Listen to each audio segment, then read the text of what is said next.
My name is S.Law, and my big idea focuses on creating more inclusive post-secondary learning environments for autistic women who face unique challenges in those environments. Women often don't conform to stereotypes that the general public has of autism, and they may not have a diagnosis of autism.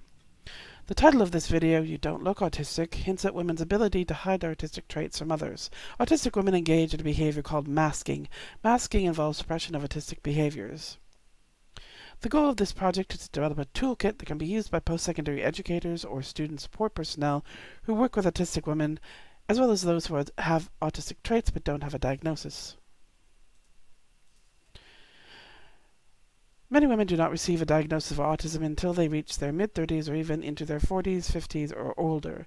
This means that they miss out on school-based opportunities that are provided to people with an early diagnosis. It also means they might be more vulnerable to developing comorbidities like depression and anxiety, which may complicate their successful transition to post-secondary educational environments. The persistence levels of autistic individuals in post-secondary education are amongst the lowest in all categories of individuals with disabilities registered in post-secondary education. The needs of autistic people are quite diverse. According to one autism researcher, if you have met one person with autism, you have met one person with autism.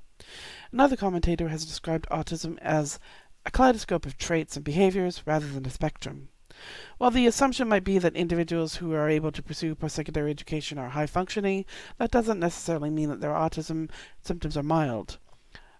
I'd like to leave you with reflections of Carrie Beckwith Fellows, an autistic woman from the United Kingdom who experienced decades of misdiagnosis, was medicated with drugs that had no efficacy for the treatment of autism, and even underwent electroshock therapy due to the repeated misdiagnoses.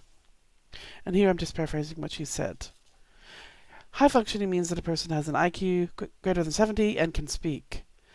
Someone with a low IQ may have minimal impacts in their life due to autism, while someone who is high functioning, like me, has severe symptoms related to anxiety, intense emotions that I cannot name, and a need to control everything about my environment. I'm hoping my project will lead to greater understanding of women's experience and expression of autism specifically in the post-secondary context, and that my toolkit will have value for educators. Thank you.